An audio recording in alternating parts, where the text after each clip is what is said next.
If you've been scrolling through endless specs and wondering which pre-built gaming PC actually lets you sit down, fire up a game, and feel confident you didn't waste a single dollar, you're not alone. The biggest fear is ending up with a flashy case that looks great on a YouTube thumbnail but then stalls on a modern title, or worse, requires you to become a full-time tinkerer just to keep it cool. That's why I spent a few evenings digging into what the Thermaltake Shadow 360 really offers in everyday use, reading forums, and cross-checking the component list against real-world benchmarks. Link is in the description if you want to check the product details on Amazon. Let's start with the core of the machine, a Ryzen 5 3600 paired with a closed-loop 360mm liquid cooler.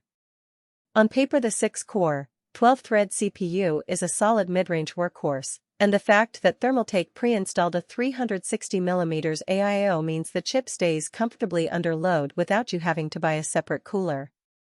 In practice, I found the temperatures stay in the low 70s C even after a 30-minute session of Cyberpunk 2077 on high settings.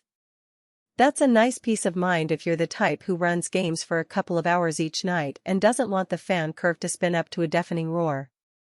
The trade-off, however, is that the liquid loop adds a bit of extra weight and a potential point of failure if a pump were to die. You're looking at a more involved repair than swapping a stock air cooler. The graphics card is an NVIDIA RTX 3060 Ti with 8GB of VRAM. For 1080p and solid 1440p performance, this GPU still holds up. In my own testing, titles like Valorant, Fortnite, and Apex Legends comfortably pushed past 120 frames per second on ultra settings, while more demanding games such as Red Dead Redemption 2 settled around 7080 frames per second at 1440p with medium-high presets.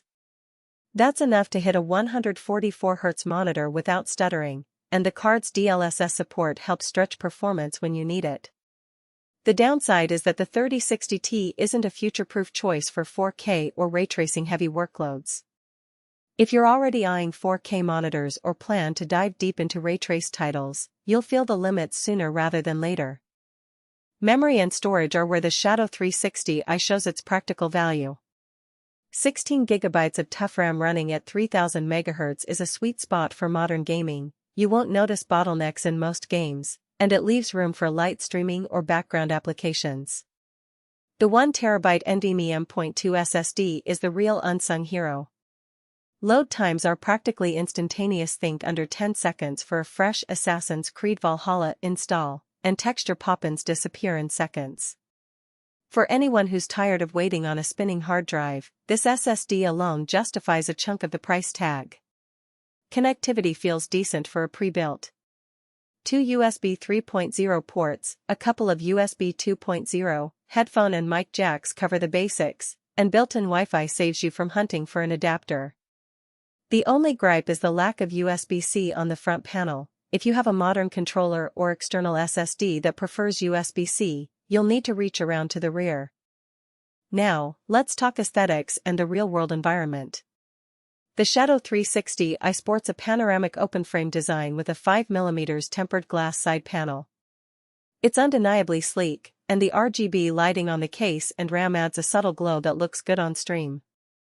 But an open frame also means more dust gets in, and you'll notice the fans spin up a bit louder when the radiator is pulling heat from the surrounding air. If you keep your PC on a desk near a window or in a dusty room, you'll want to schedule regular cleaning, something you might not expect from a plug-and-play system. Who should buy this machine? If you're a gamer who wants a solid, ready-to-play rig for 1080p or 1440p gaming, doesn't want to spend weekends building a system, and appreciates the peace of mind that liquid cooling provides, this is a strong candidate. It also works well for entry-level streamers who need a decent CPU for encoding and a GPU that can handle a capture card without choking. The price point sits lower than buying each component separately, especially when you factor in the cost of the AIO cooler and the SSD. Who should skip it?